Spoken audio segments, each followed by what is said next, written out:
Listo, voy a comenzar. Muy buenos días a todos. Me da mucho gusto compartir con ustedes esta mesa en donde vamos a hacer una reflexión sobre los nuevos libros de texto o los libros de texto de la nueva escuela médica para educación básica, para primaria y para secundaria. Me honro mucho presentar al doctor Carlos Mancera, a Mira Dávalos y al doctor José Navarro Sendejas. Trataremos de hacer un seminario muy ágil y vamos a dar la palabra por 15 minutos a cada ponente.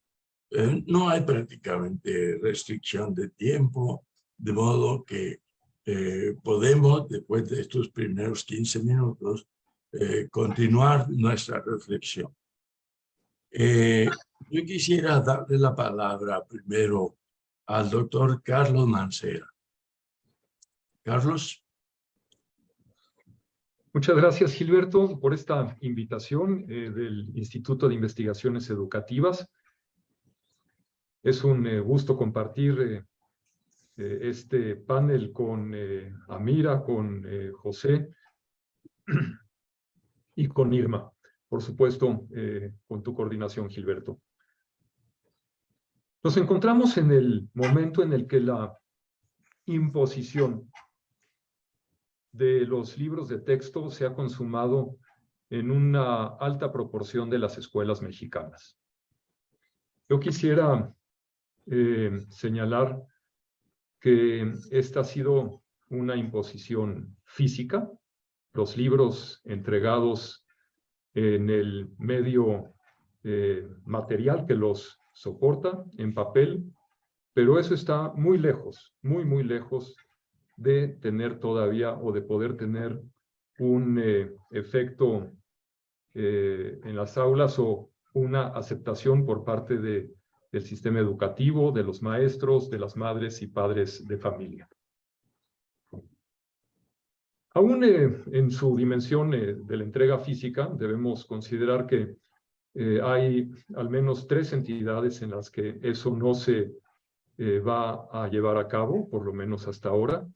Coahuila, Chihuahua, que interpusieron controversias constitucionales.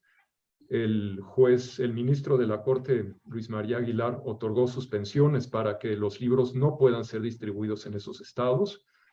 En Aguascalientes también hay una suspensión otorgada por un juez federal radicado en Aguascalientes que impide la distribución de los libros. En el estado de Tabasco hay otra suspensión de esta misma naturaleza, aunque no ha sido acatada. Y en diversas entidades existen juicios, en algunos de amparo, en algunos se han otorgado suspensiones en favor de algunas personas físicas. En otros casos no está claro si las autoridades están atendiendo o no los mandatos de los jueces. Hay también un buen número de escuelas que, si bien quizás hayan aceptado los materiales, pues simplemente no los están utilizando, advierten que no resuelven las necesidades de los colegios, no son materiales que sirvan verdaderamente como recurso para la enseñanza. En algunos lugares, por la vía de los hechos, muy radical, pero pues eso da cuenta de quizás la desesperación de la gente, se ha llegado al extremo de quemar libros. Es un método, por supuesto, radical, no conveniente, ni mucho menos, no se puede defender, pero sí da cuenta de la resistencia que ha habido en la entrega y recepción de estos materiales. En fin, a pesar de estos puntos específicos o lugares en donde haya habido éxito de la sociedad, particularmente en los estados en donde la protección de la justicia ha sido clara y en donde los mandatos judiciales han sido acatados. Salvo esos casos, los libros se han entregado y distribuido en la mayor parte, en la gran mayoría de las escuelas del país. Los libros de primaria, en el caso de secundaria, no ha habido entregas de libros, no estoy ni siquiera claro de si ya han sido impresos y esté comenzando su distribución. Parte de la opacidad que ha caracterizado a este proceso sigue presente en los libros en la distribución de los libros de secundaria. Entonces, yo quisiera centrar la siguiente parte de la exposición en qué pueda suceder en esas escuelas, en esas decenas de miles de escuelas en donde los libros han sido entregados. Yo pienso que hasta ahora se vislumbran dos tipos de posibilidades. Una primera posibilidad corresponde a las entidades federativas, en donde las autoridades locales han sido críticas de este proceso. Aun si los libros han sido distribuidos, hay conciencia de que esos libros no responden a las necesidades de la enseñanza. El gran problema de estos libros es que no son verdaderos libros de texto. Esas entidades, al igual que aquellas en donde simplemente no se han distribuido, han advertido que los libros de texto no sirven para el propósito que estos deben existir. Los libros de texto no son cualquier tipo de libro. Son libros que deben responder de manera puntual, como recurso, como auxiliar, para el cumplimiento de los programas de estudio o el logro de los objetivos que se establezcan en los programas de estudio. Sabemos que estos libros son tremendamente desordenados. En la primaria son colecciones de cápsulas de conocimientos salteados de esto y de aquello, de chile, dulce y manteca. Y también sabemos que los proyectos que están planteados en esos libros guardan una secuencia uniforme, una secuencia que sin embargo no corresponde a un interés o a una lógica didáctica suficiente para servir como auxiliares. Estos libros carecen de diseño pedagógico, de diseño editorial, no consideran mínimamente la gradualidad indispensable en la presentación de los contenidos. La estructuración de los temas y contenidos por campos formativos desdibuja gravemente las asignaturas. A pesar de la disposición constitucional y de la Ley General de Educación de que los alumnos aprendan matemáticas, lectoescritura, ciencias y otras disciplinas, estos libros no dan las bases indispensables para que esos aprendizajes sean seriamente facilitados. Los proyectos son de calidad variable, pero casi todos altamente prescriptivos, de número excesivos, 60 proyectos más o menos en promedio por año escolar o por grado escolar. Eso es irrealizable a menos que se lleven a cabo mecánicamente y a toda velocidad sin darles ningún significado. Eso tenderá a producir confusión y además dejará fuera contenidos que supuestamente, y subrayo supuestamente, son parte de los programas de estudio. No menos importante es además que los docentes no han recibido capacitación para un cambio de la envergadura y de la ambición que se propone. Los libros no sirven tampoco para ese propósito. En fin, por estas razones, en vista de que no son verdaderos libros de texto, un cierto número de entidades federativas ha decidido producir o distribuir materiales complementarios que en realidad serán los que probablemente se terminen utilizando como guía para la enseñanza. Y los libros de texto de la nueva familia podrán servir como referentes para contenidos salpicados aquí y allá. Sin embargo, pues también es cierto que así como ha habido estados que se han resistido y logrado resistir completamente a la entrega de estos materiales y otros que los están distribuyendo, pero que han entregado materiales y recursos complementarios, existe un tercer grupo de estados en que simplemente han tomado estos libros acríticamente, como si estos pudieran realmente servir de medios o recursos para la enseñanza. Estos casos son realmente muy graves, es decir, son estados que han caído y hecho caer a sus maestros y a sus escuelas en el falso dilema de que son esos libros o no es nada. Ese dilema construido por la SEP y el gobierno federal, en mi opinión, es completamente equivocado, es falso, no debería existir. La solución tendría que haber sido desde el principio producir libros de buena calidad que sirvieran realmente a los programas publicados previamente en el Diario Oficial de la Federación.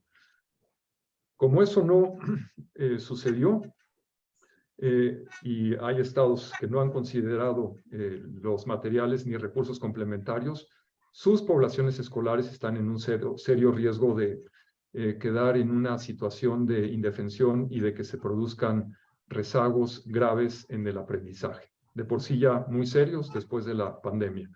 En esos estados, además, las escuelas privadas o públicas con condiciones relativamente más favorables podrán individualmente hacerse de materiales adicionales que requieran y consideren útiles, pero en la mayoría de las escuelas, y ciertamente en la gran mayoría de las escuelas vulnerables o con poblaciones vulnerables, esa carencia de verdaderos libros de texto, además de que producirá lagunas en el aprendizaje, generará disparidades más graves de las que ya conocemos que existen en nuestro sistema educativo. Así es que, me parece que la imposición en la entrega física de los libros en la gran mayoría de las escuelas del país tendrá consecuencias muy diversas, según la respuesta o la responsabilidad de los gobiernos de los estados, según las posibilidades de las escuelas en lo individual, pero en la gran mayoría de los casos me temo que las escuelas, los maestros, los alumnos quedarán en una situación de indefensión. Es decir, se han dado las condiciones para que los maestros tengan que trabajar mucho más de lo que hubiera sido necesario con materiales bien elaborados o como los que había anteriormente. Y en consecuencia los maestros, en vez de poner su energía, su tiempo en atender los problemas personales de cada uno de sus alumnos, de ver que los grupos avancen armónicamente, tendrán que invertir una proporción mayor de su energía y de su tiempo en tareas que tendrían que haber estado bien resueltas con programas de estudio correctamente armados y sobre todo si hubiera habido verdaderos libros de texto. Y con eso termino yo esta intervención. Muchas gracias. Muchísimas gracias, Carlos. Quiero dar la bienvenida a Irma Villalpando, que ya llegó con nosotros, e informarle a Irma que vamos a hacer intervenciones rápidas de 10-15 minutos y al final seguiremos nuestra reunión sin un acotamiento temporal, digamos, para el final.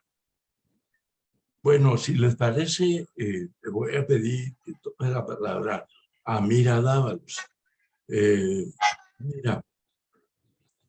Sí, claro que sí. Muchísimas gracias. Yo también agradezco mucho la invitación a este espacio, un espacio que nuevamente subraya esta como toma de conciencia colectiva, ¿no? En la que cada vez participan más personas, más ciudadanos. ¿Por qué? Porque se dan cuenta de la relevancia de estos materiales y del impacto que tienen en la educación de los niños, en tanto materiales educativos destinados a ellos, pero también como herramienta de trabajo para los docentes, que como sabemos por muchos estudios realizados son en realidad un apoyo fundamental para ellos.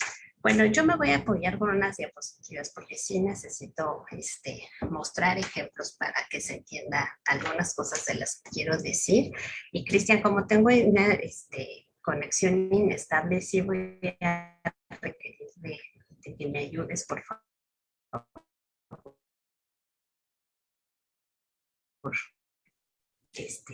Con la presentación. Bueno, en lo que que yo me voy a centrar muy específicamente en hablar de los libros a la fase 3 y muy específicamente a los que forman el paquete para primer grado de primaria, y les voy a decir por qué. Porque creo que es muy importante analizar los alcances, límites y posibilidades que en este grado se pueden lograr con respecto a la alfabetización inicial, porque va a ser como la piedra, el cimiento que va a posibilitar lo que sigan las trayectorias educativas de los niños que cursen este grado con estos materiales. Entonces, por eso también digo, y más allá. La siguiente, por favor. Bueno, a ver, en tanto auxiliar didáctico, un libro de texto puede facilitar o dificultar el aprendizaje de un contenido escolar. Esto va a depender de al menos dos factores. Los factores didácticos, ¿sí? ¿Y qué es un factor didáctico? Básicamente son todas las reconstrucciones que se hacen de los saberes que provienen de las disciplinas científicas y cómo se reconstruyen estos conocimientos disciplinares para entrar como contenidos escolares. Otro aspecto didáctico tiene que ver con cómo se construye un objeto de enseñanza y después cómo ese objeto de enseñanza ayuda a la conceptualización de los contenidos a aprender, a las actividades que se diseñan para aprender esos contenidos, a la secuencia gradual que se les otorga a lo largo de todos los materiales que se entregan a los chicos y las decisiones de esa secuencia, que no solo son temporales, sino también son, digamos, psicológicas, o sea, que toman en cuenta aspectos psicológicos por la progresión de aprendizajes que se conoce, ¿no? Que sucede en las cabecitas de nuestros niños y jóvenes en función de los estudios que se dedican a estudiar, perdón, a investigar los procesos de aprendizaje. Otro aspecto didáctico tiene que ver en cómo se incorporan los aportes de las investigaciones propiamente didácticas a estos materiales, así como otras innovaciones sociales y tecnológicas y por supuesto cómo se articulan todos estos materiales o libros de texto con otros recursos, ¿sí? Que pueden ser estar presentes en el aula o fuera de ella. Entonces, estos aspectos, digamos, didácticos son muy, muy importantes a tener en cuenta, tanto como el uso efectivo que se haga después de esos libros de texto en las aulas. Un clic, por favor. Ahora bien, si realmente queremos saber cuál es el impacto que tiene estos paquetes de libros de texto en las escuelas, pues la verdad es que tenemos que estudiar seriamente, ¿no? Estos dos factores, los didácticos y el uso en acción en las aulas. Entonces, pero bueno, como cualquier investigación tiene sus retos teóricos, hay que definir desde qué marco se harían estas investigaciones y por supuesto sus rutas metodológicas. Entonces digo esto porque todo lo que podamos decir ahorita sobre los impactos en realidad son anticipaciones. No lo vamos a poder decir con toda la objetividad hasta que no iniciemos, ¿no? Una serie de estudios rigurosos que vayan recopilando datos sobre estos dos aspectos puestos en juego en el aula, ¿no? Con sus actores principales, docentes y estudiantes. Bueno, entonces por eso lo que yo voy a hacer aquí, otro clic por favor, lo que voy a hacer aquí, ¿no? Lo voy a decir, tratar de decir lo más matizadamente posible y lo más objetivamente posible, sabiendo que son elucubraciones o hipótesis a partir de lo que sí hay. Entonces, voy a tomar como esta ruta de análisis técnico, muy didáctico, con este paquete de libros de primeros y muy específicamente lo que tiene que ver en el campo del lenguaje, que es el campo, digamos, de trabajo y especialidad. basada exclusivamente en el objeto libro, o sea, lo que sí podemos leer y ver, voy a tratar de ir respondiendo a estas preguntas. ¿Qué tienen? ¿Qué está ausente? ¿Qué concepciones se muestran de los contenidos? ¿Qué ideas refleja sobre el aprendizaje del contenido y del sujeto que aprende? Y a partir de todos los elementos, voy a esbozar algunas consecuencias que yo puedo anticipar. ¿Por qué me centro aquí? Porque efectivamente, como dice Carlos, sí, ha habido muchos análisis, muchos comentarios sobre los libros. Los maestros saben que tienen fallos. Se escribe sobre los fallos, pero poco se profundiza sobre ellos. Entonces, bueno, yo voy a pecar, tampoco puedo profundizar mucho en estos minutitos, pero voy a tratar por lo menos de aportar algunos detalles más que le ayuden a los docentes que puedan escuchar este seminario a entender por qué es que se dice que tienen fallos o que carecen de elementos didácticos, y por supuesto trataré de hacer ver las consecuencias de ello, pues para ayudarlos también a interpretar mejor estos recursos que llegan a sus manos. La siguiente, por favor. Bien, voy a empezar con un análisis, digamos, por separado de 4 materiales. Uno, voy a empezar con el libro Múltiples lenguajes y voy a ir haciendo algunos destaques. Aquí, por ejemplo, vamos a iniciar con qué es lo que tiene este libro. Este libro es bastante extenso, tiene un compendio de lecturas, de una diversidad, digamos, de discursos,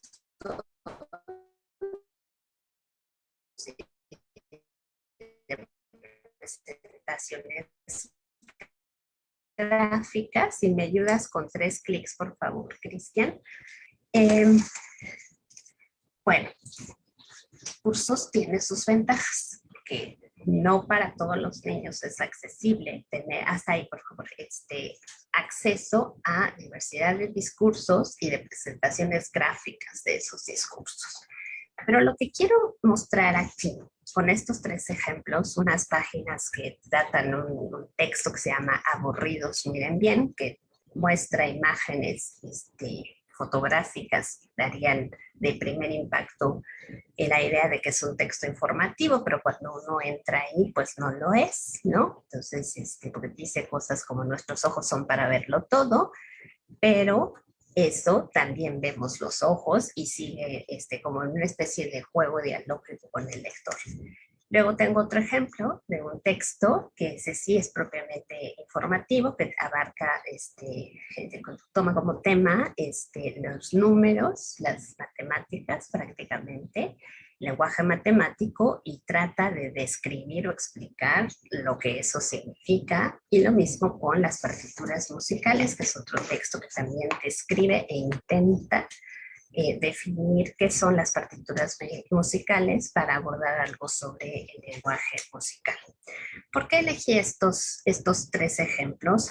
Porque por un lado quiero hacer destacar cuál es la conceptualización del objeto de conocimiento. Estamos en un libro que se llama Lenguajes, Múltiples lenguajes, que pertenece al campo de lenguajes. Y ahí está el primer aspecto a observar.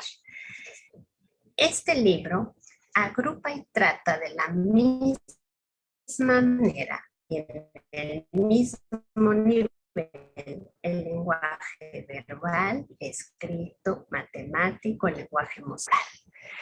¿Cuál es el problema de ponerlos al mismo nivel?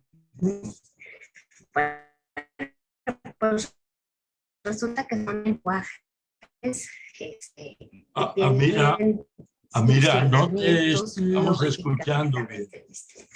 Sí. ¿Perdón? No te estamos escuchando bien. Ok. Me voy a acercar un poquito más, pero tal vez es mi conectividad.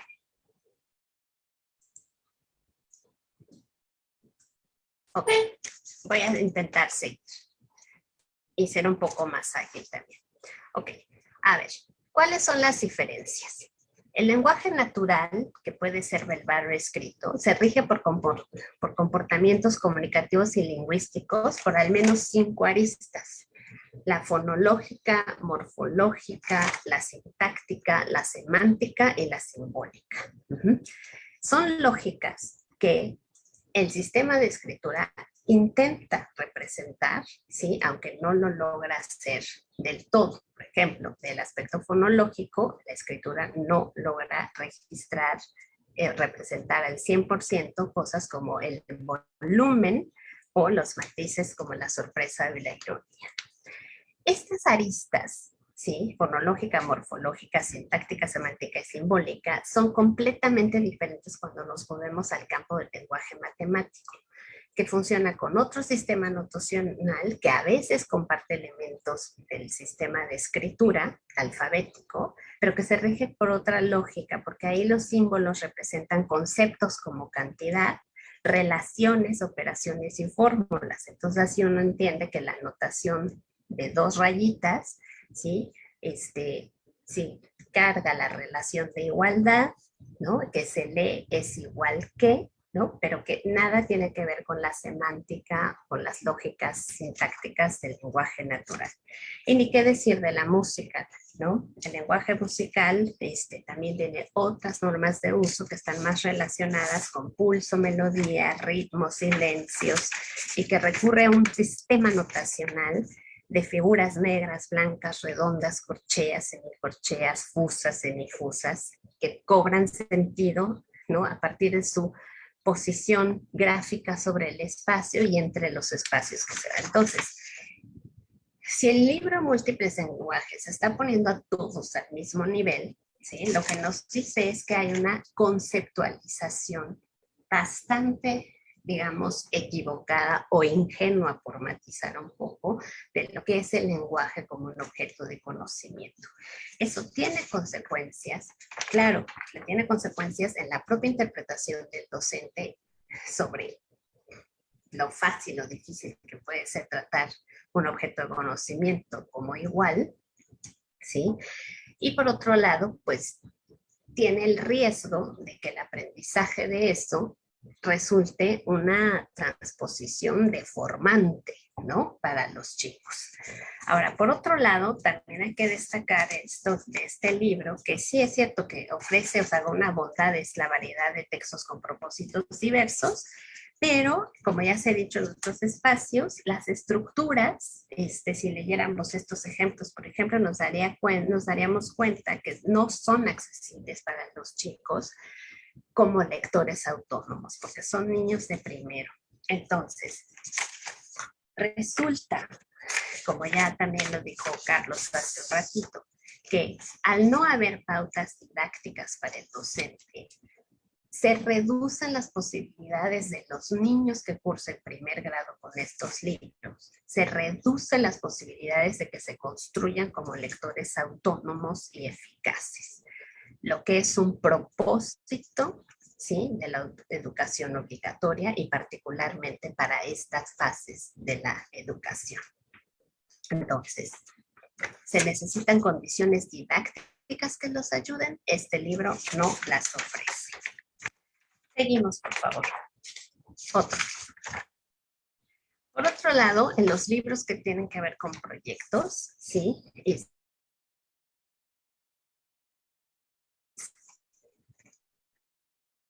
Si nos fijamos en las consignas, hay un denominador común. Siempre aparecen como estas frases hechas que dicen: en plenaria comenten, en colaboración acuerden, individualmente pero sin olvidar a los demás, escriben o dibujen. Y luego siguen verbos como escribe, sigue la lectura del maestro, registra, muestra, dibuja, opina, comparte, contesta, pregunta, presenta, ¿sí? Y eso lo que nos dice es que estos proyectos tienen una fuerte carga de oralidad, ¿sí? Y que el uso del lenguaje en realidad es instrumental. Eso también tiene consecuencias, porque quiere decir 2 cosas en términos de conceptualización. El trabajo con la lengua escrita, cuando se trata de escribir o leer, pero sobre todo leer, ¿sí?, se reduce a pasar lo gráfico a lo sonoro, que eso ya habla de una cierta conceptualización de la escritura. Y por otro lado, este tipo de actividades no le permite a los chicos interactuar con los textos en un nivel que les ayude también a construir significado de los propios textos y no por sí mismos. Entonces, mi comentario aquí tiene que ver con los proyectos, porque he escuchado a muchos profesores que dicen, ay, los proyectos ya los hemos trabajado muchísimo y estos están muy sencillos de realizar. Sí, sí son sencillos, son instrumentales, no hay que pensar mucho. Hay que usar lo que ya se sabe. Pero el problema aquí es que estos proyectos, ¿sí?, no tienen un hilo conductor basado en problemas que, o sea, que susciten problemas cognitivos para los chicos, de modo que la lectura y la escritura se vuelvan objetos de reflexión. Digámoslo en palabras sencillas, ¿no? El diseño de las interacciones con lo escrito en estos proyectos detienen a los chicos en un saber hacer, ¿sí?, pero nunca les permiten pasar a niveles donde hay que pensar sobre el lenguaje y por lo tanto repensar lo que puedo hacer con este objeto cultural. La que sigue, por favor.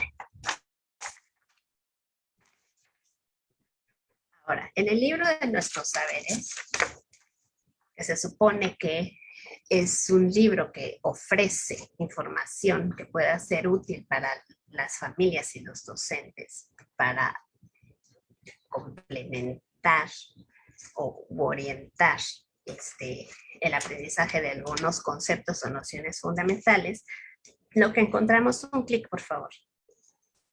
Son lecciones que, como ya se ha dicho en otros lados, prácticamente parecen cartillas expositivas, o sea, son definiciones, son una especie de notas enciclopédicas que tal vez informen a los maestros, pero que de utilidad para las familias y para los niños tiene poco. El libro en su introducción dice que es un libro para reforzar los procesos de aprendizaje. Pero cuando uno lee las definiciones de estas capsulitas enciclopédicas, los procesos están completamente ignorados porque son solamente conceptos. Y bueno, no me voy a detener en qué tan correctos o no son, pero pues sí puedo decir que en esa reconstrucción que yo les platicaba de los saberes disciplinares en su transformación a contenidos escolares, algunos de estos conceptos están mal transpuestos, es decir, están deformados de su sentido original.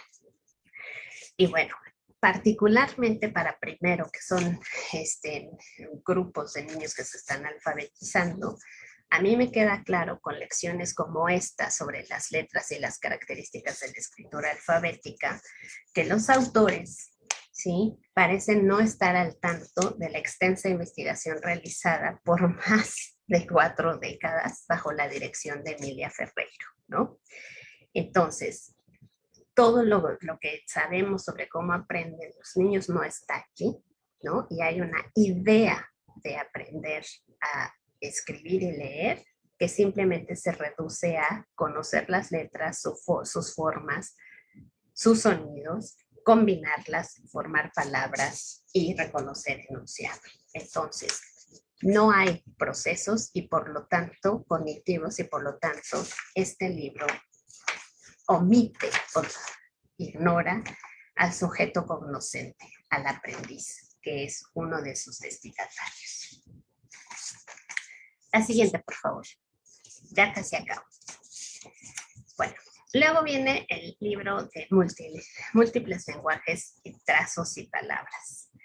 Este libro es muy interesante desde el punto de vista didáctico, porque fíjense que uno de los parrafitos con los que introduce el libro dice que este libro, Múltiples lenguajes, palabras y trazos, ojo, se propone una serie de ejercicios que inviten a los estudiantes, y aquí empieza mi destaque, a pensar y repensar cómo funciona el mundo de los textos, en particular el sistema de escritura al que están accediendo de manera formal en la escuela.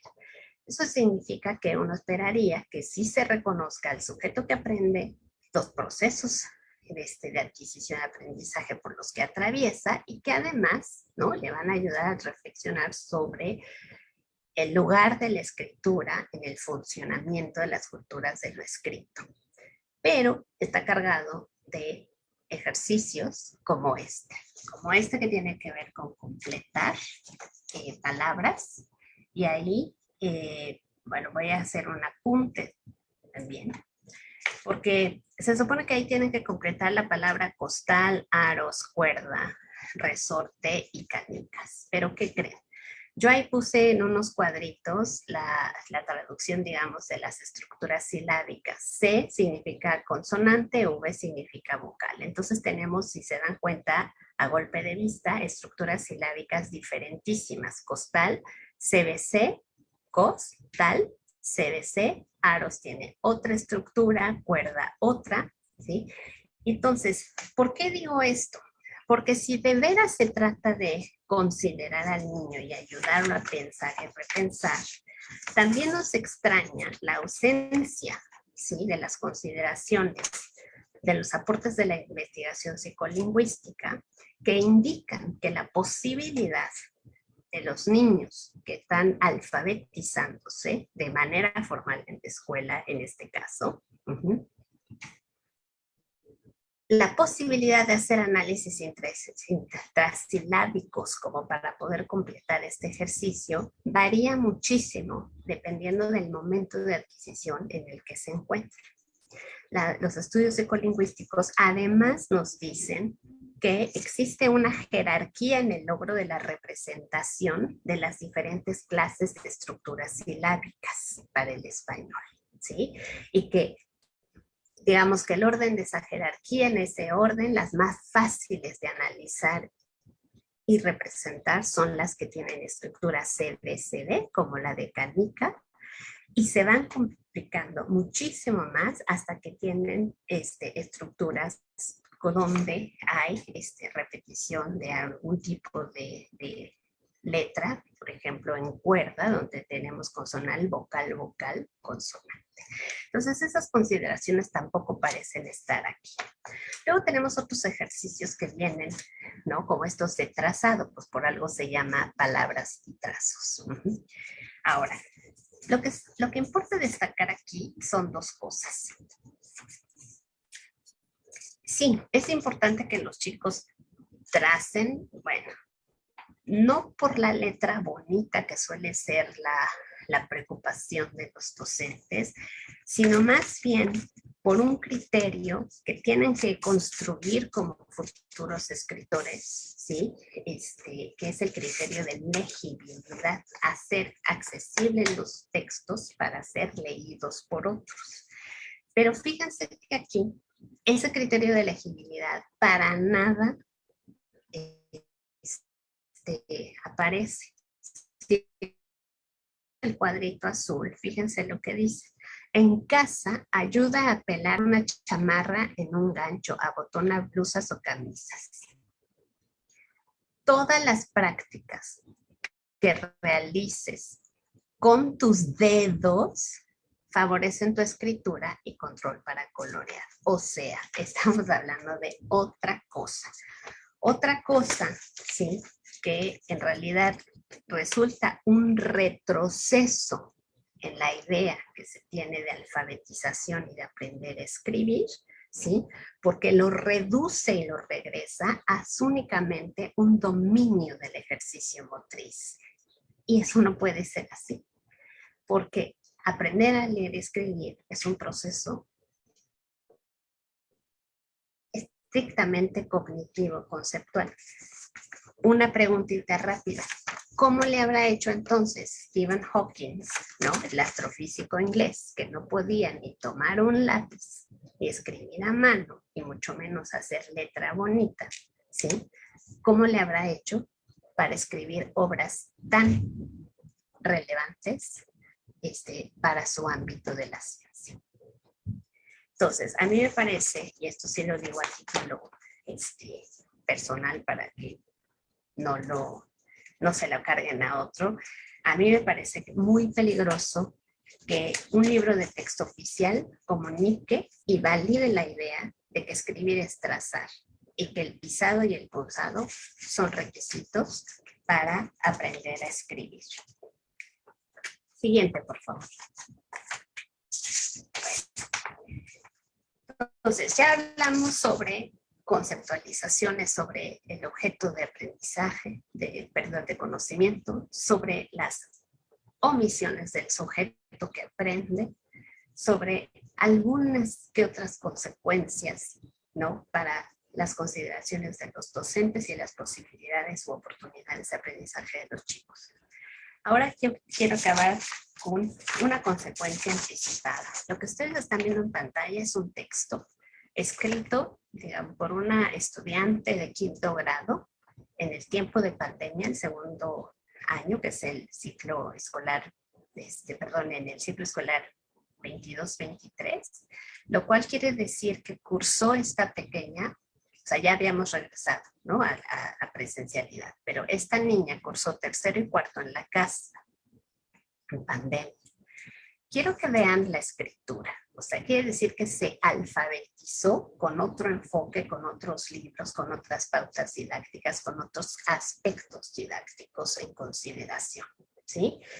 Esa es la reescritura del diálogo entre la Caperucita y el lobo, y así nomás a golpe de vista ustedes pueden ver que hay una organización del texto, ¿no?, donde cada enunciación de la Caperucita, qué ojos más grandes tienes, ¿no?, aparece con saltos de línea, con uso de puntuación que indica, ¿no?, el tipo de enunciación que se hace, la emisión es expresiva, pero puntuación también que nos ayuda a distinguir, ¿no?, dónde está el narrador de la voz distinguida de la voz del personaje, de un uso de las letras mayúsculas tipográfico, de destaque, de volumen, posiblemente de sensación, y de un, que a mí me parece magistral, uso de paréntesis, donde dice la autora Celaco.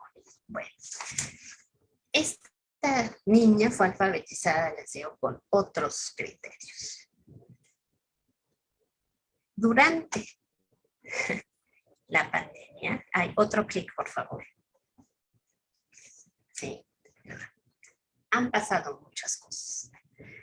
Sin todavía nombrar, o sea, sin haber conocido de lleno este enfoque, este marco curricular con estos libros de texto, hoy, el día de hoy, ciclo escolar 23-24, una maestra colega me regaló algunas escrituras de sus chicos de 5º grado para poder hacer el comparativo. Por favor, esta chiquita empezó a alfabetizarse con otro enfoque, cursó en casa, cursó en casa 3º y 4º, y llega a 5º con este tipo de escrituras, ¿sí? Desde el punto de vista discursivo, responde a la consigna de reescribir una leyenda, la leyenda de la Llorona. Pero desde el punto de vista, digamos, de organización textual, de ortografía, de uso de conectores, de estructuras sintácticas y demás, la pandemia sí tuvo un efecto, ¿sí?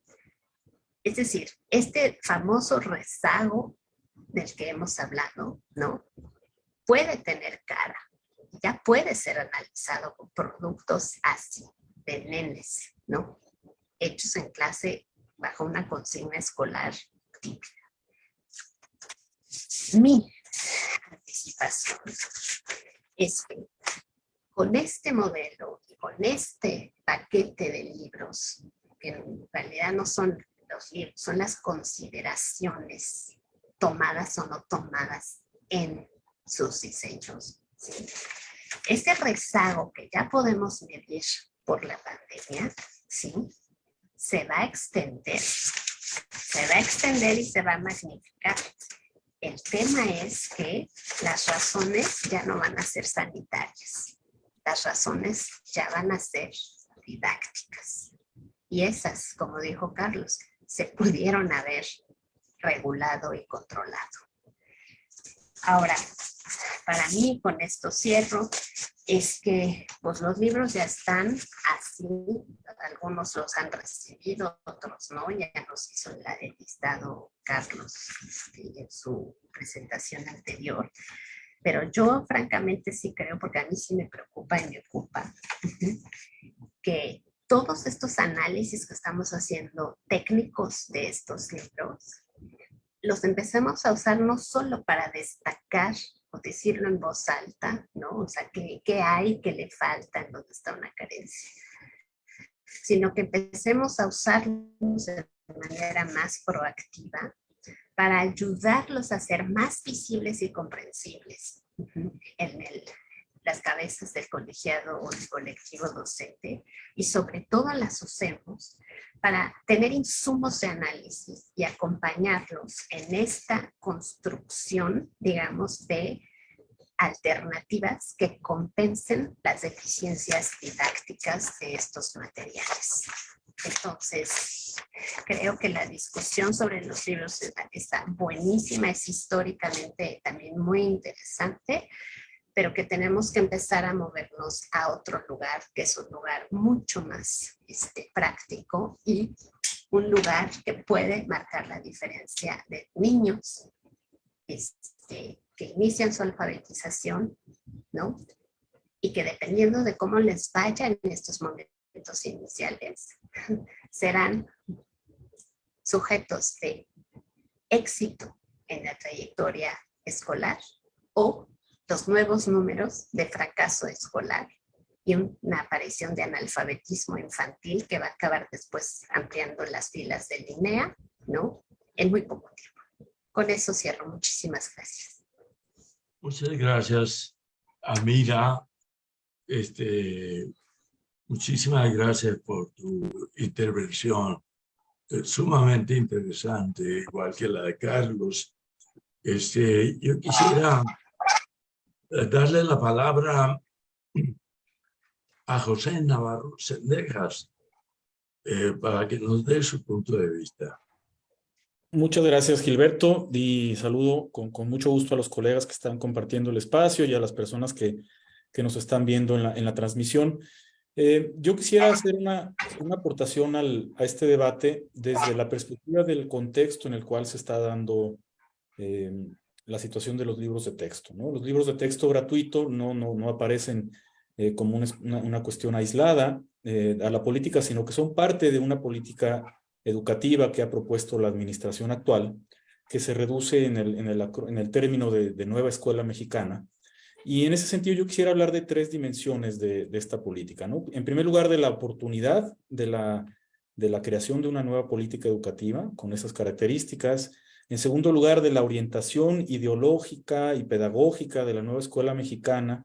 Y en tercer lugar, de algunos aspectos de la implementación de esta política, que en su conjunto estos tres elementos me parece que podrían ayudar a comprender mejor cuál es el debate que se está dando con respecto a los libros de texto, ¿no? Entonces, en primer lugar, con respecto al tema de la oportunidad de la política, es decir, en qué momento se hizo la política. Hay que destacar que, bueno, fue una política que apareció de manera tardía con respecto al desarrollo del sexenio. Si bien a inicios del sexenio, en la administración, digamos, a cargo de Esteban Moctezuma, apareció el término Nueva Escuela Mexicana, pero ahora se entendería más como una especie de eslogan, de un nuevo sello de la educación, pero en realidad no había una propuesta formal de cómo llevar a cabo la política educativa, al menos a nivel de educación básica, ¿no? Esta aparece apenas en el año 2022, en el mes de enero, ¿sí? Y aparece justo después de la pandemia, ¿no? Entonces, el tema de por qué en ese momento, ¿sí? Es algo que se ha debatido mucho entre los especialistas, aunado al hecho de que la administración actual no presentó en ningún momento, no ha presentado un diagnóstico con respecto a la implementación de los planes tanto de 2011 como de 2017-2018, que justificara la creación y la aparición de una nueva política educativa, de un nuevo marco curricular, como se le conoció también al inicio. ¿Sí? Entonces, esto a mí me hace pensar en que un cambio tan digamos, tan pretendidamente transformador de la política educativa, no consideró, digamos, los aspectos, o no consideró explícitamente los aspectos positivos que pudo haber traído la evolución curricular que se dio en los años recientes, ¿no? Es decir, es como echar en saco roto lo que se hizo, no importa si estuvo bien o mal, ahora nosotros vamos a empezar con algo completamente nuevo, ¿no? Esto, desde luego, rompe la inercia de la formación de muchas generaciones de niños y adolescentes que en algunos casos han llegado a tener hasta, o van a llegar a tener hasta 3 programas diferentes de estudio en su corta formación en educación básica, ¿no? Entonces, eso me parece que es un asunto que se tiene que poner sobre la mesa, ¿no? Esa oportunidad, ¿no? Dado que la anterior reforma curricular pues fue de hace apenas algunos años, ¿no? Eso, además, desde mi punto de vista, ¿no? Al pretender ser una transformación tan radical, da un margen muy complicado para que, en caso de que haya un giro político, ¿no? El próximo año o incluso en 6 años, esto es algo factible, ¿no? La cuestión política no depende, no está sujeta al tema educativo, sino al contrario. Da poco margen para que una nueva administración con un giro distinto ideológico pudiera reformular lo que esta administración está rompiendo y está creando desde cero, ¿no? Ese es mi punto de vista con respecto a la oportunidad de la política, y particularmente con las características con las que se está planteando este nuevo diseño curricular. En segundo lugar, algunas ideas que a mí me surgen con respecto a la orientación ideológica y pedagógica de la nueva escuela mexicana. En primer lugar, yo considero que este asunto de la pedagogía crítica, de las epistemologías del sur, que entre otras cosas forman parte de los pilares, si pudiéramos decir, ideológicos o alguien llamaría teóricos de la nueva escuela mexicana, desde luego que se trata de ideas que no son novedosas, son ideas y son planteamientos que han surgido desde hace algunas décadas ya, y que desde luego han tenido defensores y han tenido, digamos, personas que han intentado que esas ideas se implementen en el sistema educativo, ¿no?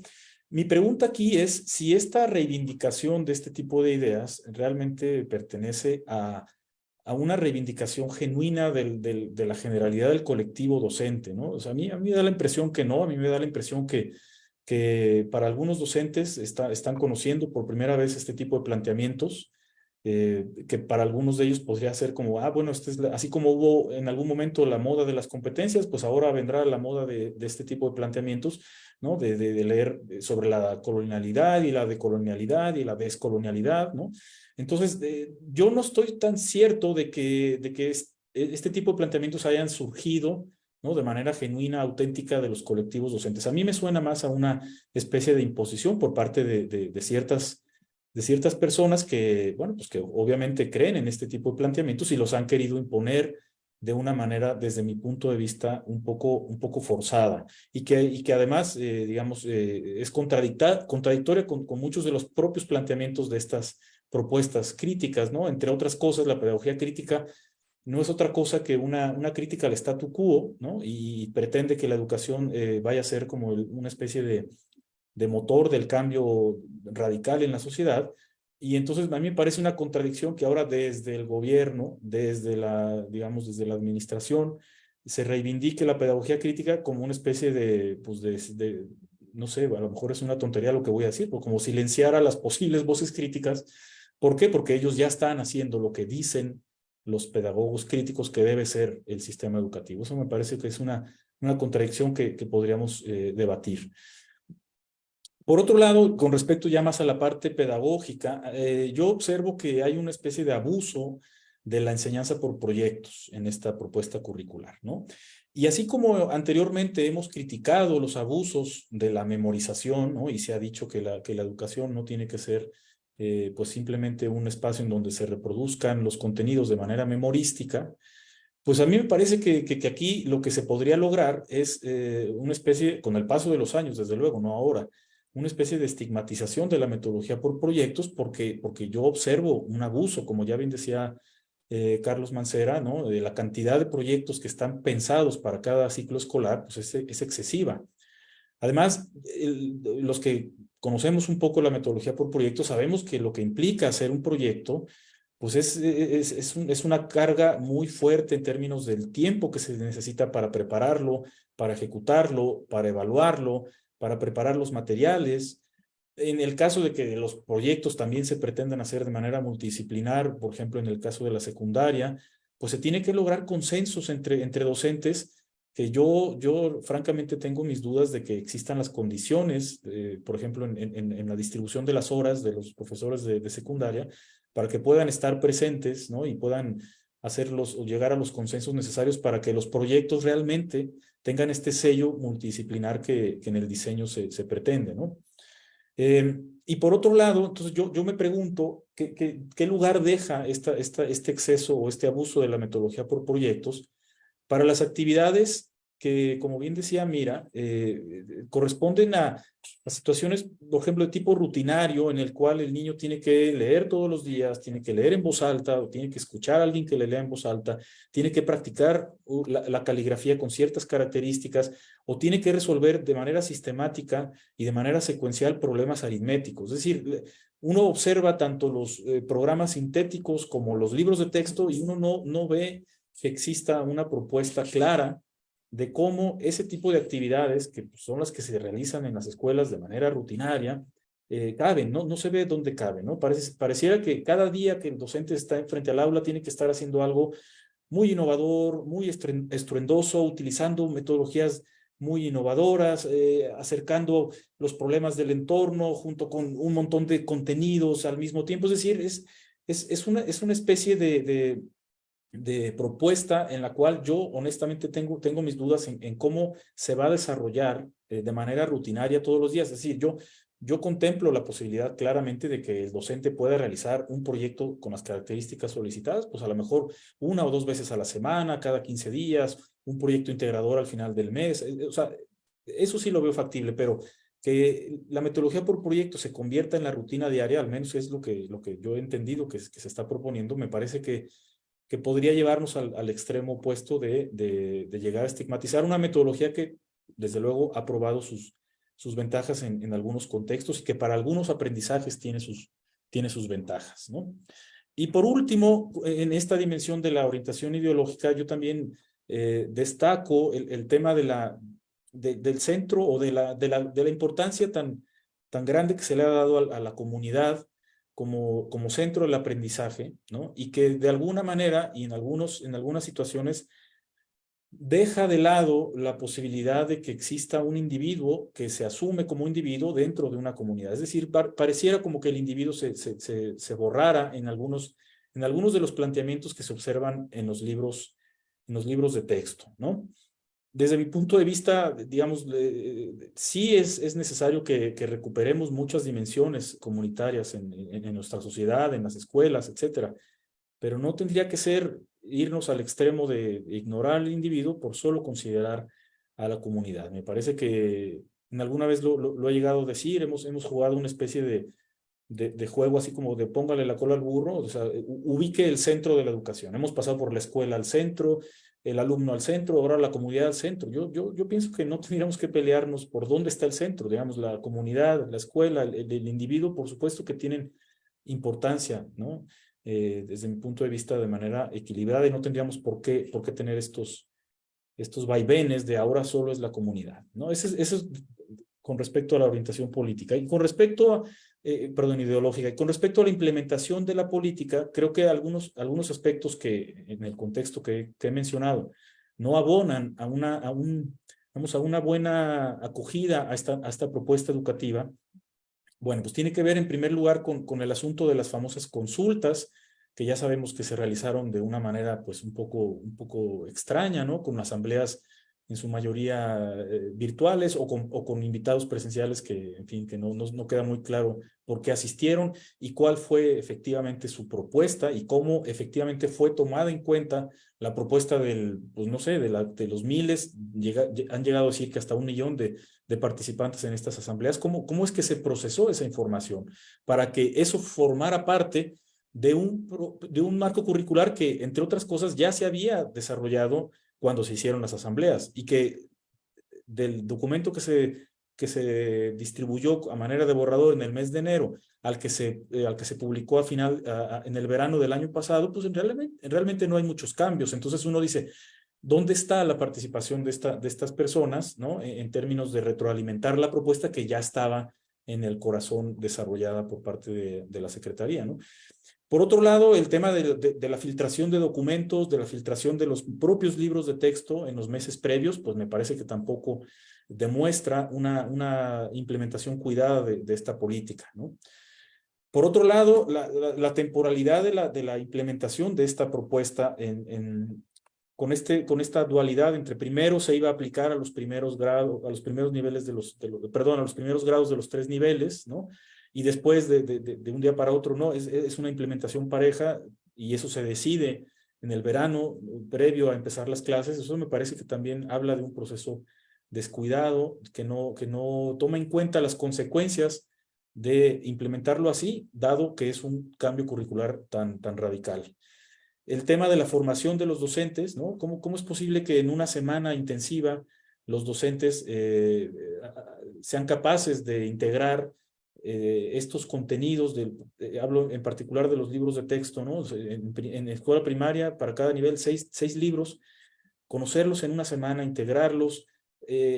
Dado que estos libros no tienen secuencia, entonces el docente tiene que conocerlos de principio a fin para saber qué de cada libro va a tomar en el momento en que lo quiera aplicar.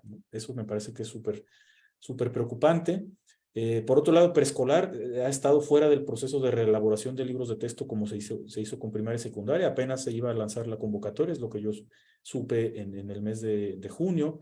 Y finalmente, yo quisiera ya cerrar mi participación poniendo en cuestionamiento, a lo mejor ahora Irma y algunos otros docentes nos podrán dar más elementos, ¿sí? Si realmente es posible materialmente que el docente sea capaz de integrar y hacer una propuesta analítica, ¿no? Y que tiene que ser propia de cada docente en cada escuela, para cada comunidad, ¿sí? Que integre al mismo tiempo todo lo que implica el marco curricular, el programa sintético y el contenido de todos los libros. Es decir, realmente existen las condiciones, ¿sí? Ante docentes que, por ejemplo, tienen 2 plazas, una en la mañana, una en la tarde, o que tienen más de un trabajo, ¿sí? Y, en fin, todas las condiciones que conocemos del magisterio, ¿no? Yo me pregunto si realmente es posible que eso, en un sistema educativo tan grande como el nuestro y tan complejo, con tantas desigualdades, realmente eso se pueda aplicar, ¿sí? Y termino finalmente recuperando un tuit que leí el día de ayer de una docente que publica esto. Dice: la Secretaría de Educación Pública dice que le quitó el negocio a las editoriales al imprimir los libros de texto gratuito. Y sí, pero al no haber una adecuada capacitación, a algunas les está yendo mejor que nunca porque colectivos enteros están adquiriendo guías, planeaciones, dosificaciones y hasta programas analíticos. Ahí lo dejo. Muchas gracias. Muchísimas gracias. Me parece muy interesante esa última observación. Pero muy bien, excelente tu exposición. Vamos a pedirle entonces ahora a Irma Villalpando, por favor, que nos dé su punto de vista.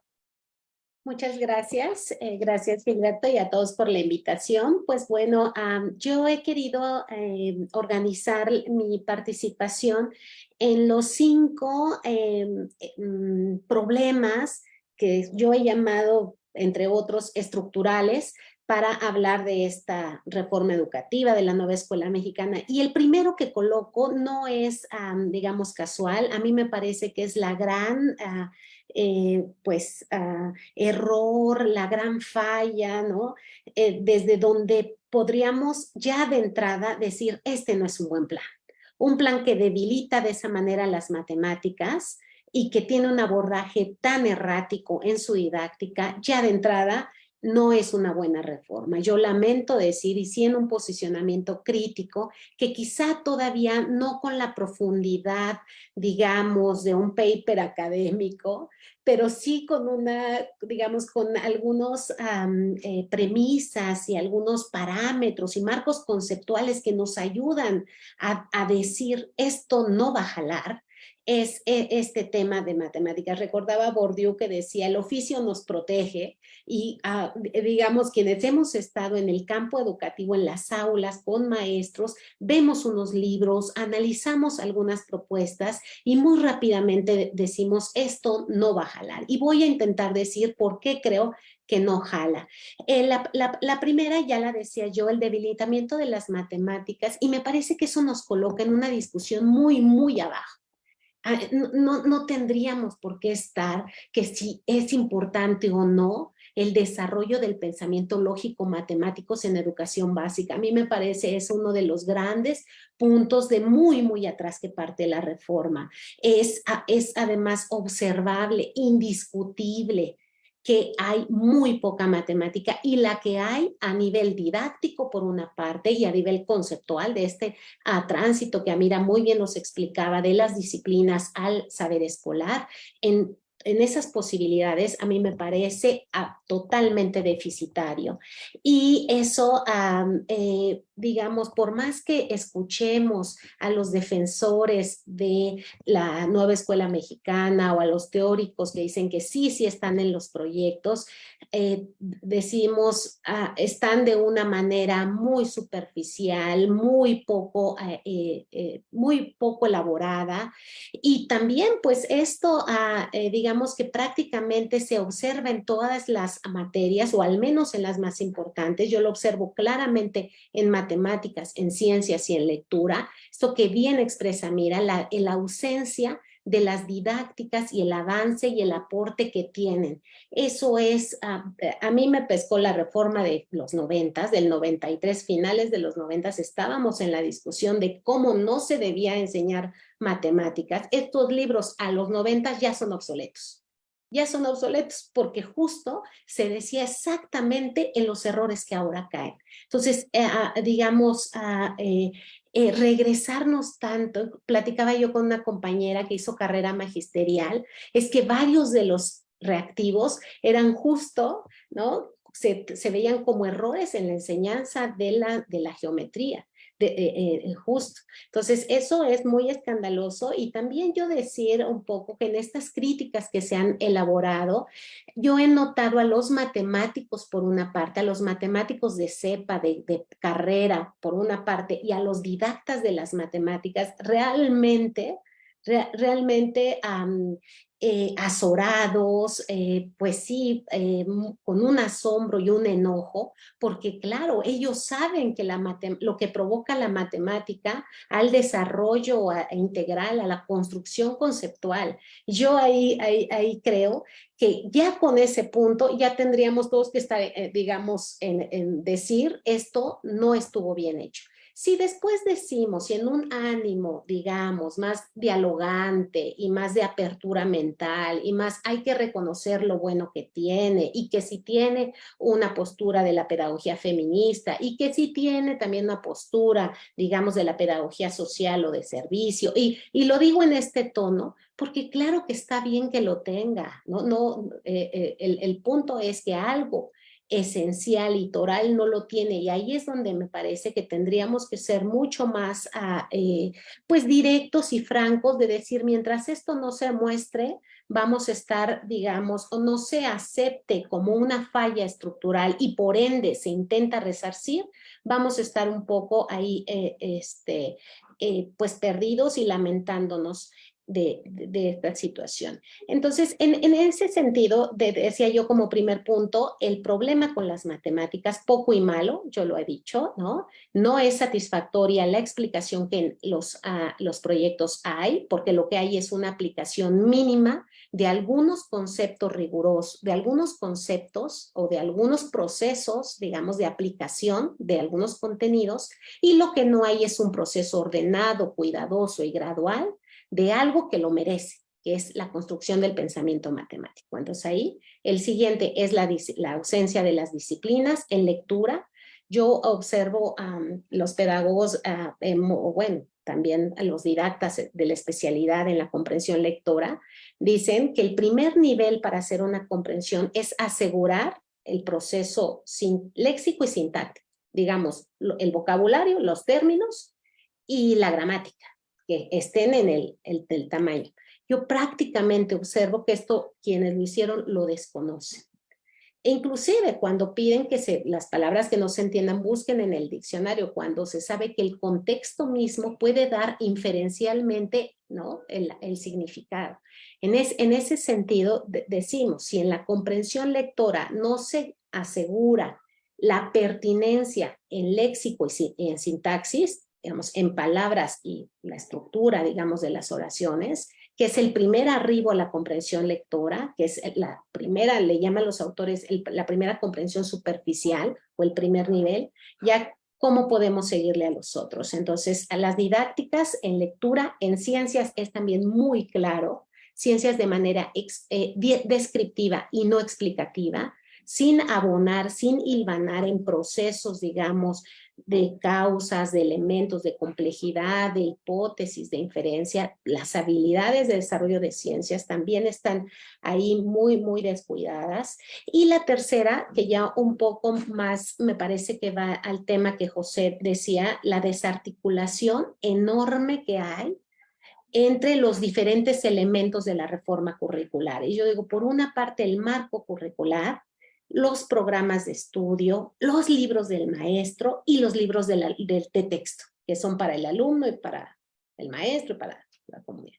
Estas diferentes áreas tienen un nivel enorme de desarticulación. El libro de texto no hace match con el programa sintético, digamos, no se sigue, no se articula, o al menos no de una manera ordenada y abarcativa, que es lo que su función. El libro del maestro, bueno, ni se diga, es todo menos un libro del maestro, y ese todo que es confuso, es difuso y poco pertinente porque no le abona a la práctica docente, ¿no? Digamos, al ejercicio directo. Y bueno, el marco curricular, ¿no? Muy grande, muy abstruso, muy repetitivo. Y por supuesto, ¿no?, yo también coincido en algunos aportes de la crítica, ¿no?, con un punto de partida, con un análisis de la realidad limitado, limitado a digamos, a una manera de observar el mundo del cual muchos no compartimos. Y sí, también lo vivo como una especie, como José decía, como una especie de imposición, y también otros lo han comentado así. Entonces, esta desarticulación hace muy complejo, muy difícil, y yo sí soy muy poco optimista que el maestro pueda articular y hacer un plan de clase integrado, con un hilo conductor y que respete procesos, no solamente por el tiempo, que de suyo que hay muy poco tiempo pagado, digamos, como parte del ejercicio profesional, pero también por la formación. También me parece que a nivel formación tendríamos que estar seguros que los maestros de primaria saben o digamos, están inmersos en las didácticas disciplinares de la ciencia, de la lectura, y no estoy yo tan seguro, al menos los estudios etnográficos así lo han documentado. El otro tema también, la inexistencia en la formación docente. La pregunta es un poco, ¿no?, ¿cómo se piensan o cómo se atreven, permítanme la expresión, a lanzar un cambio de este calado sin considerar la formación docente? En esta idea, a mí me parece tan demagógica, tan falaz, que en los consejos técnicos se va a hacer una apropiación y que todos los maestros van a ir por el sendero de la motivación intrínseca hacia una reforma que de suyo no se articula y es compleja. Entonces, me parece que le pegan a los materiales, los debilitan, dejan al maestro con una serie de elementos desarticulados, no inciden directamente en espacios de formación seria y sistemática y de largo aliento. Y entonces, ¿qué nos espera? Entonces yo también veo que el impacto va a ser muy fuerte. Según el primer impacto, la pandemia, viene un segundo impacto y estarán ahí, digamos, me imagino los estudios y los expertos diciendo. Y el último, el quinto, que tiene que ver, ya lo anticipaba yo, con este tema de la autonomía docente.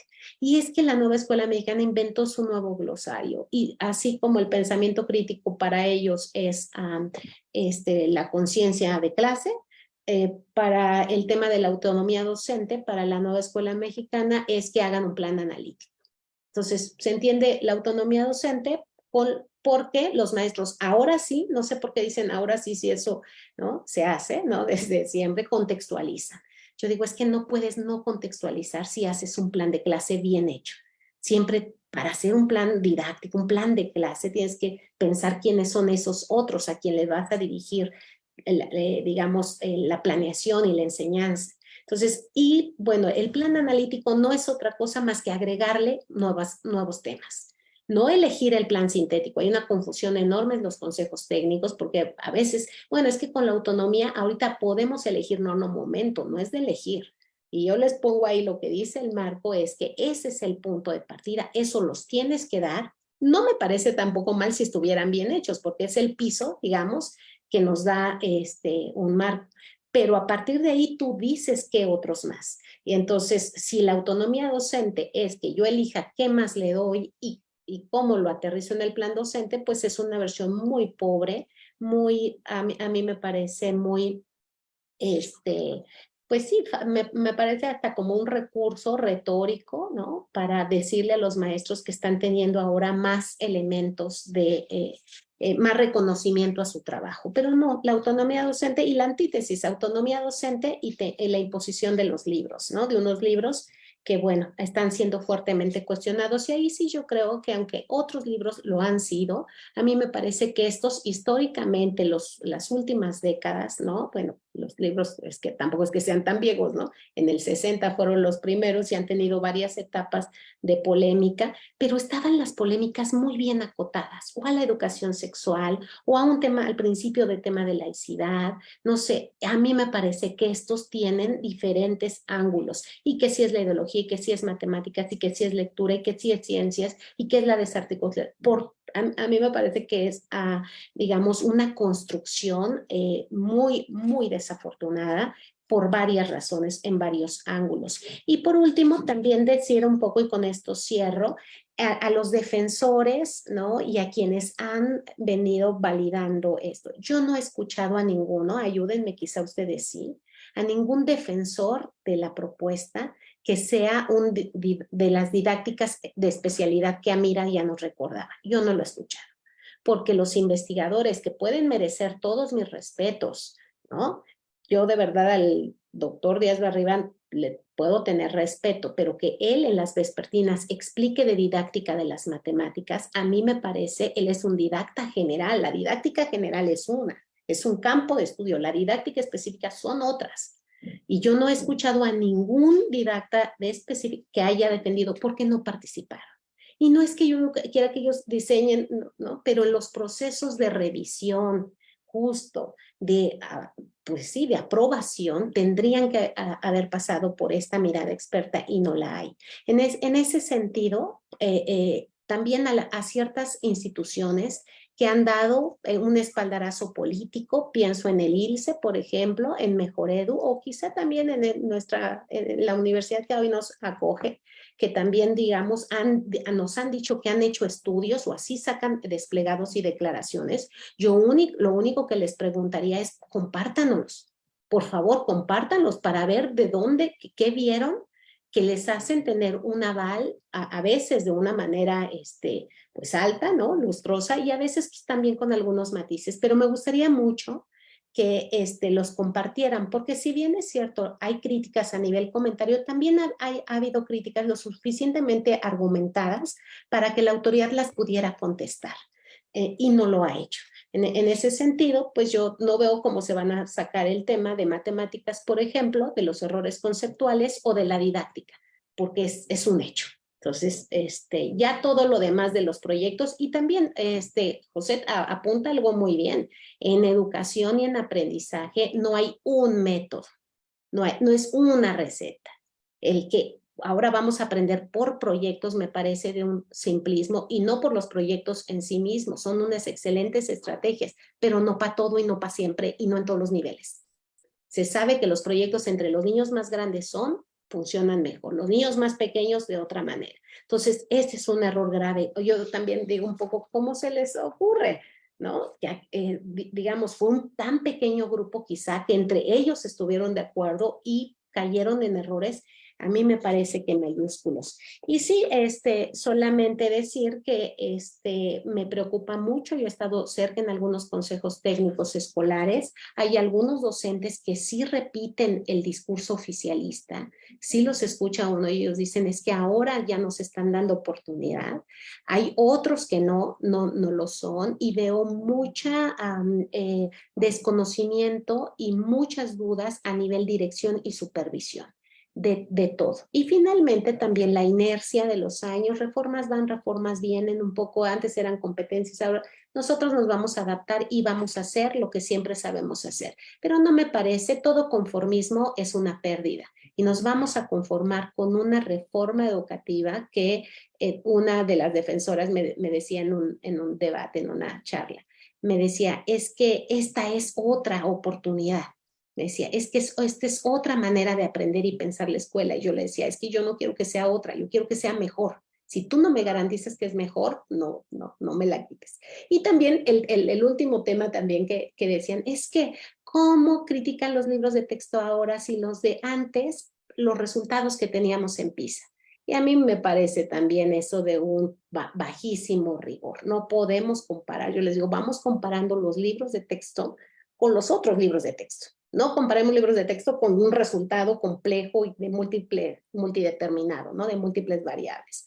Y ya, también el último que también a quienes dicen, a veces comparan, el mismo director de materiales educativos saca los errores de libros de texto, pero de los 60s, de los 70s, a ver, no, vamos viendo cómo iban las didácticas, cómo se iba mejorando, inclusive los discursos de la historia ya venían, digamos, cuidando los sesgos, que sí es súper difícil quitarlos en esa área, ya venían mucho más depurados. Entonces sí es un retroceso enorme y sí es muy preocupante. Entonces hasta aquí le dejo. Gracias. Muchísimas gracias, Irma. Fue una excelente intervención. Pues yo lo voy a dejar en manos de José Navarro, porque lamentablemente me surgió un asunto urgente y tengo que retirarme. Pero los saludo a todos y les agradezco sus participaciones. Seguimos en contacto. Pepe. Sí, muy bien. No sé si les parezca que podamos tener una segunda ronda como de réplica de nuestras participaciones.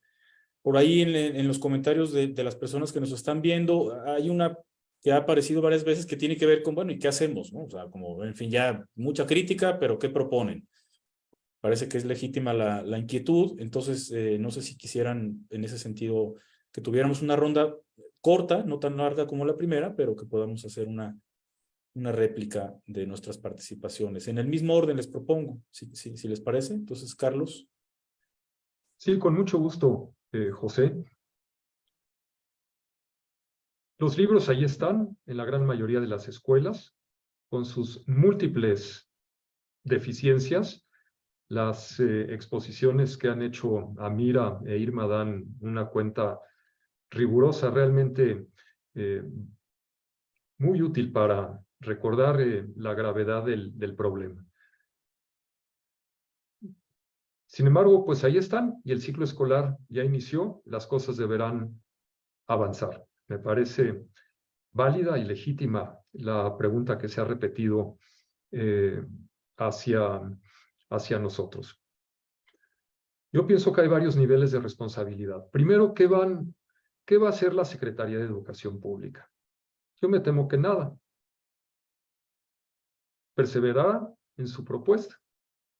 Lamentablemente, no advierto ninguna capacidad de autocrítica o de escucha a las múltiples voces que se han levantado y que con argumentos, con conocimiento, han señalado los problemas tan serios de esta reforma curricular en su conjunto y particularmente de los libros de texto gratuitos. Los gobiernos de los estados han tenido respuestas variables y yo creo que las seguirán teniendo distintas. Los gobiernos que se han protegido más, y yo estimo que legítimamente frente a la gravedad de los problemas, señaladamente los de Coahuila, Chihuahua, Aguascalientes, esos tres creo que han sido punta, pues tienen ahora el enorme desafío de asegurar que sus maestros, sus alumnos cuenten con materiales que efectivamente sean mejores que los nuevos libros de texto que no van a llegar a sus escuelas. Yo creo que lo van a lograr bien.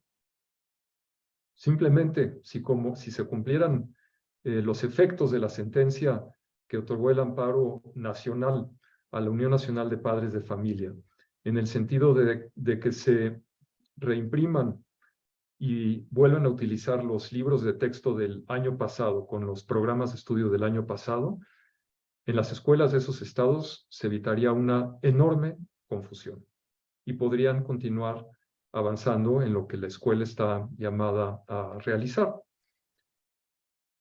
Vamos a ver cómo acaba de asentarse el asunto en esas entidades.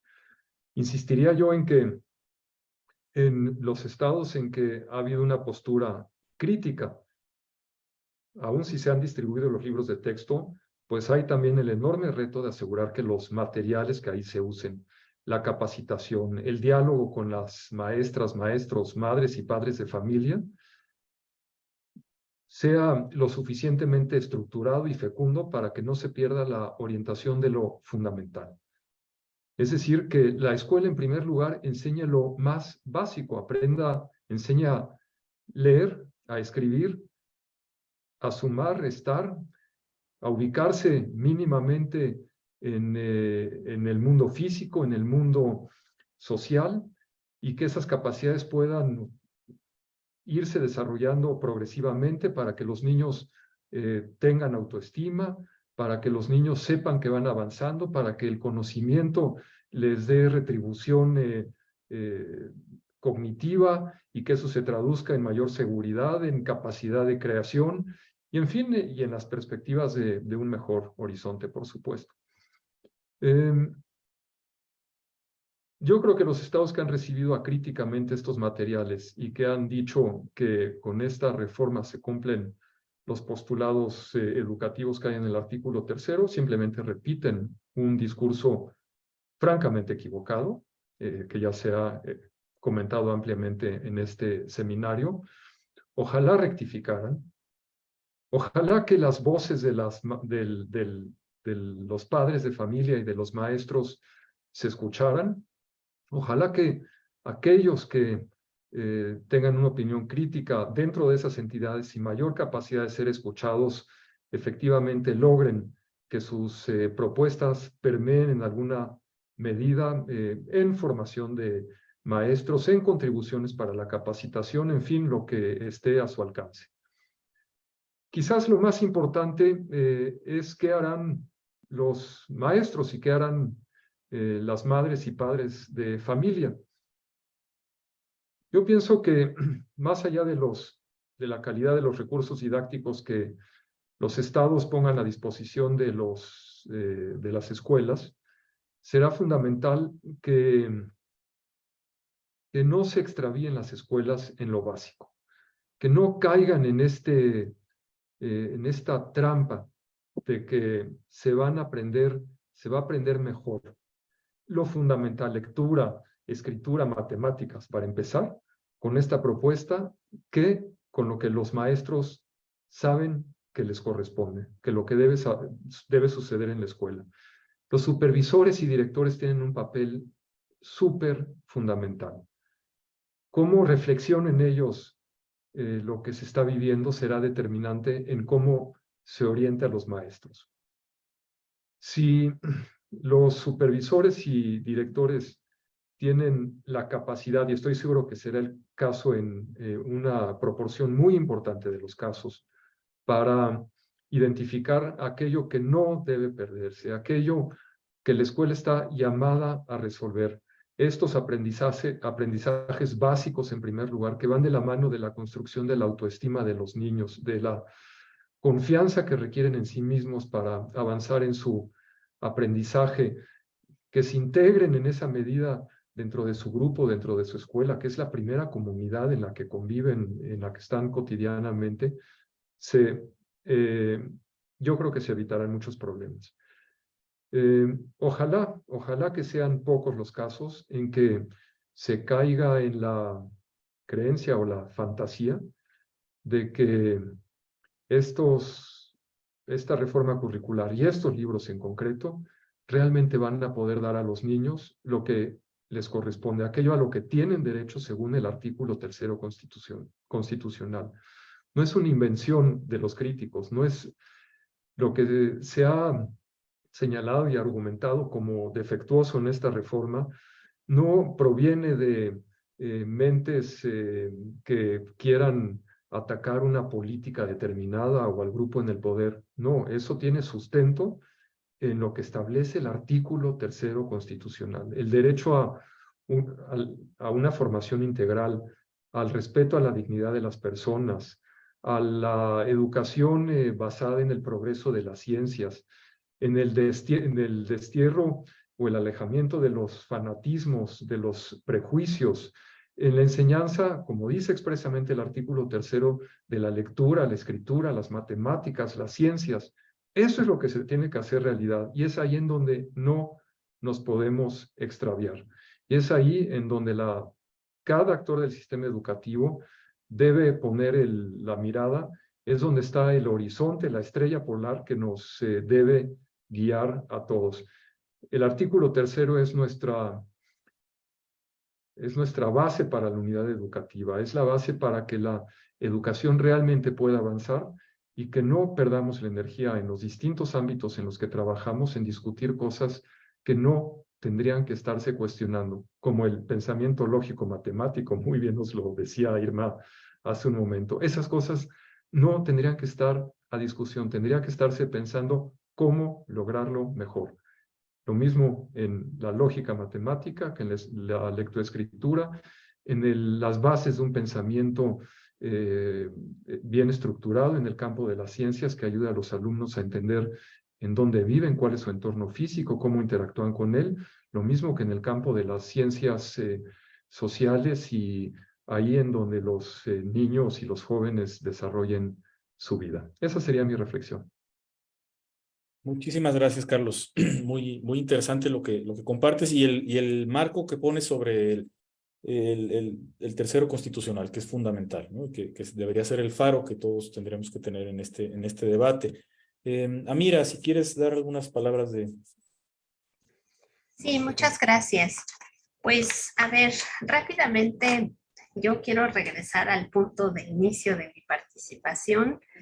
Yo decía que para poder medir el impacto real de estos recursos educativos hay que estudiar la interacción en el aula, tanto de los libros como de su uso real y práctico, ¿no? Todo lo que hemos dicho hasta ahora, lo que yo dije para hacerme responsable de mis palabras, ¿sí? Pues son anticipaciones, no son anticipaciones al vacío, responden a un cuerpo de conocimiento, ¿no? De décadas de estudios, principalmente didácticos, que utilizan, que abrevan de otros campos y teorías, pero que son campos didácticos que no vayan a pensar que se hace desde el escritorio. O sea, para la audiencia también es importante que sepan que las didácticas específicas no se trabajan en un laboratorio, se trabajan en el aula con niños y profesores de verdad. Entonces, por eso digo que las anticipaciones están, digamos, sustentadas en lo que se conoce, que funciona y no funciona, ¿no? Para el aprendizaje de los chicos. Ya no hablamos de métodos, sino lo que realmente ayuda a que los chicos progresen, ¿no? Esos aprendizajes y se vuelvan realmente ciudadanos autónomos, conocedores, participantes, ¿no? De todos sus derechos y donde la educación es uno. Bueno, ¿por qué regreso a este punto inicial? Porque justamente, o sea, en el qué hacer a mí me parece que una de las rutas por hacer por transitar es justamente que empecemos a documentar qué pasa en las aulas a partir de este momento que están arrancando las clases, el ciclo escolar, con estos materiales solitos, acompañados, sin los materiales, pero creo que a la investigación, a los académicos, nos tendría que ya ocupar, ¿no? Ir a documentar estas prácticas, porque más allá de lucubraciones vamos a poder dar datos certeros, ¿no? Después de haber hecho una aproximación muy objetiva, sistematizada. Otra ruta que me parece necesaria transitar ya no es la ruta de los investigadores, sino es la ruta de los docentes.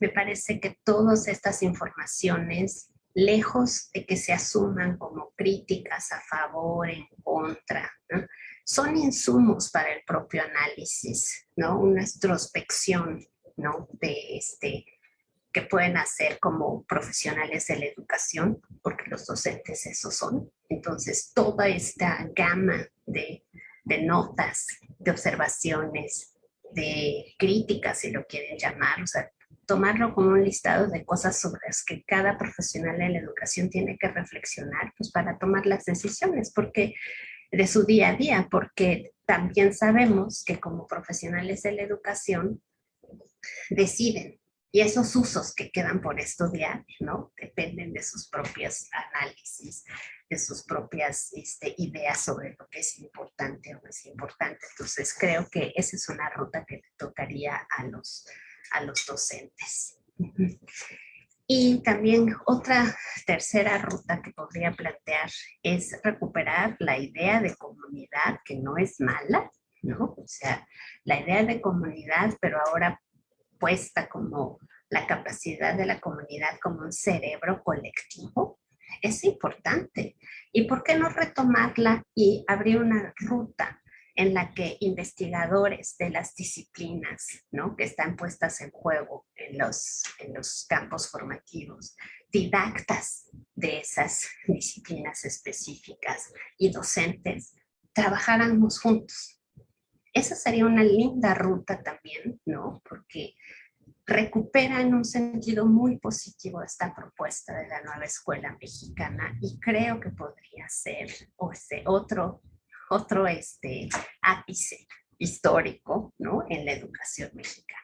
Entonces creo que esta integración no solamente sería ideal, sino que es posible, porque hay muchos grupos de investigación en didáctica que trabajan así.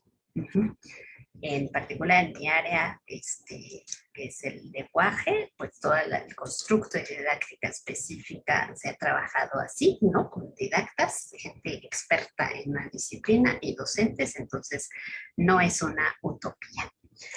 Y creo que esta última ruta que propongo, además, subrayaría algo que al menos, o sea, me atrevería a asegurar, pero nuevamente me voy a hacer responsable de mis palabras.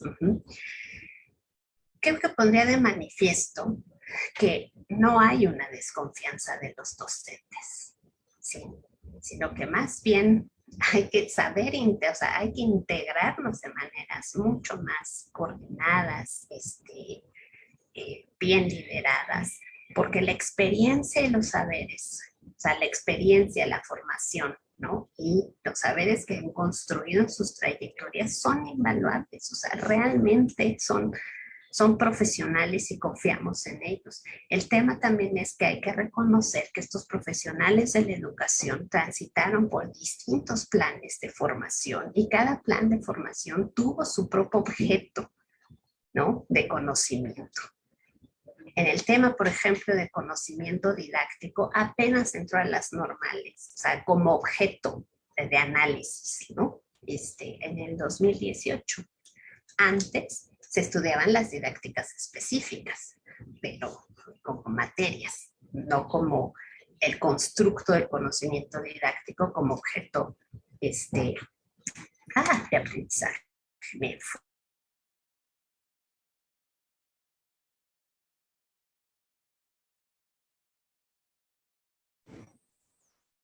Ay, perdón, me fui. Ahí estás todavía, sí. Si quieres Ya, ya, cerrar. bueno. Entonces, bueno, para cerrar por los malos problemas de Internet, pues sería eso. O sea, creo que todo esto, así como tiene su lado caótico, estresante, incierto, tiene sus lados de insumo para actuar proactivamente y construir conocimiento para nuestro sistema educativo y nuestros chicos. Y creo que tenemos muchos perfiles y lo único que necesitamos es reunirnos, pero ahora en nuevas organizaciones para producir a favor de todos. Gracias. Muy bien, gracias, Samira.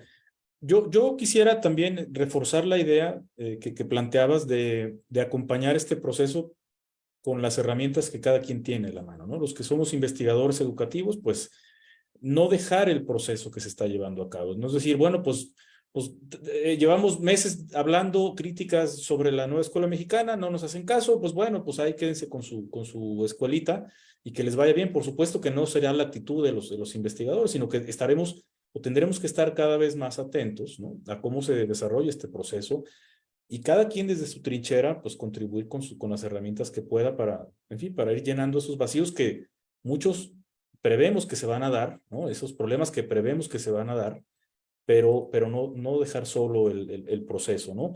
Y esto, y con el paso del tiempo, porque este plan, pues no sabemos cuánto tiempo se va a implementar, pero bueno, en fin, hay diversos escenarios. En el escenario en el que se implemente durante varios años, pues ir empezando a documentar las consecuencias que pueda tener, ¿no? Tal como tú lo hacías en la evidencia que nos presentabas, que es realmente demoledora, ¿no? Y es un poco, es dramático, ¿no? Ver ese tipo de escritura, por lo que implica para esta persona, en lo que no ha aprendido, lo que ha dejado de aprender, las consecuencias que tendrá en su vida, esa carencia de aprendizajes, lo difícil que será adquirirlos posteriormente.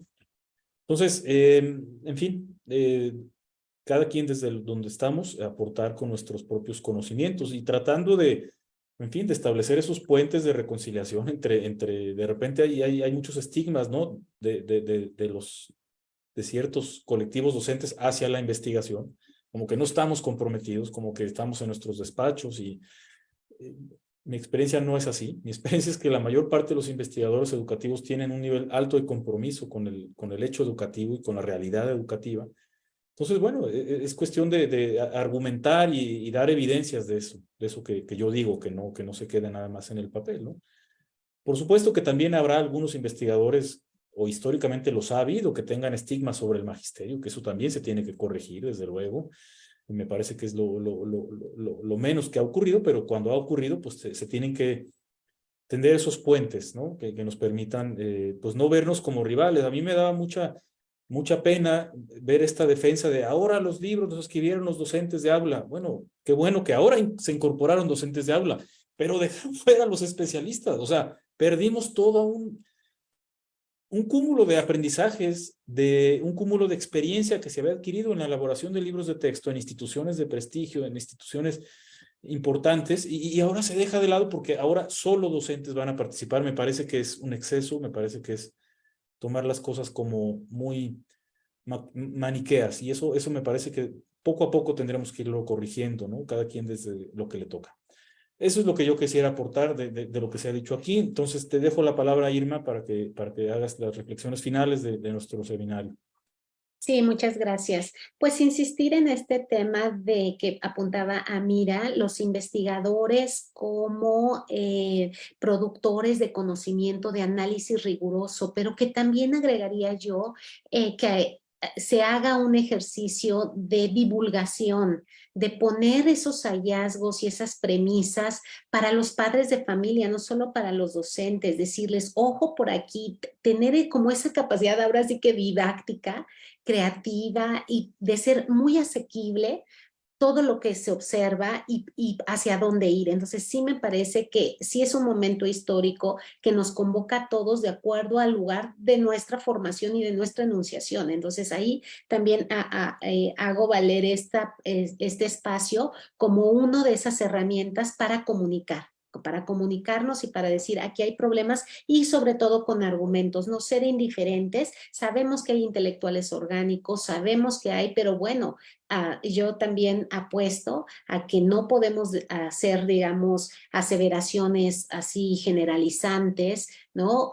Nosotros, yo de verdad no tengo el gusto de conocer a José o a Mira, pero yo los escucho, yo no sé qué partidos son y así como que ni me interesa en un sentido, digamos, profesional del término. Es lo que es y lo que la investigación da y a eso es donde nos tenemos que apegar y a lo que queremos construir en los niños, en sus mentes, en su formación. Entonces yo creo que ahí como intelectuales, como investigadores, el papel es hacer eso, ¿no?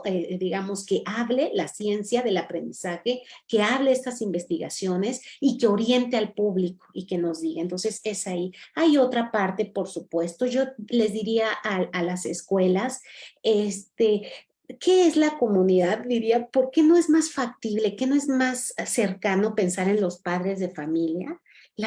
Los padres, toda la teoría, todos los estudios de involving parenting, ¿no? Que hace de las escuelas cuando los padres se involucran, se comprometen y cuando la escuela se vincula también con el hogar, bueno, pues se producen mejores aprendizajes. Entonces, donde se pueda con la comunidad porque se puede, por tamaño, por cultura, e inclusive por pertinencia pedagógica, podemos ir a la comunidad como ese otro nivel, digamos, de vínculo. Pero sí, el primero que me parece que tendríamos que fortalecer es papás y a los padres mucho vínculo, apoyo, escucha con la escuela y la escuela también me parece que tiene un papel de orientación, de darles ideas, ¿no? De vincularlos con la lectura con sus niños, por ejemplo, con la selección de programas de televisión que ven o no ven. Me parece que en ese vínculo podríamos también avanzar muy fuerte. Ya al interior de la escuela, a mí me parece que a los directores, liderazgos más pedagógicos y menos administrativos. Esa sería mi petición, porque un director que va a las aulas, que se preocupa, que dialoga con el maestro, no del formato A y el formato B, que esos son ingentes y nos tienen siempre totalmente apabullados, pero darnos la oportunidad para hablar de matemáticas, para hablar de lectura, para ver el aspecto socioemocional que no se ha mencionado, pero que es fundamental para todos, ¿no? Para los niños, inclusive el director de su cuerpo docente, cómo están los maestros en este trabajo y también un mensaje para los maestros en que Carlos decía muy bien, quienes reciben acríticamente todo, pues también darles algunos elementos y no en un afán, digamos, complaciente, sino decir, a ver, vamos observando, realmente están modificadas las condiciones materiales de nuestro ejercicio profesional,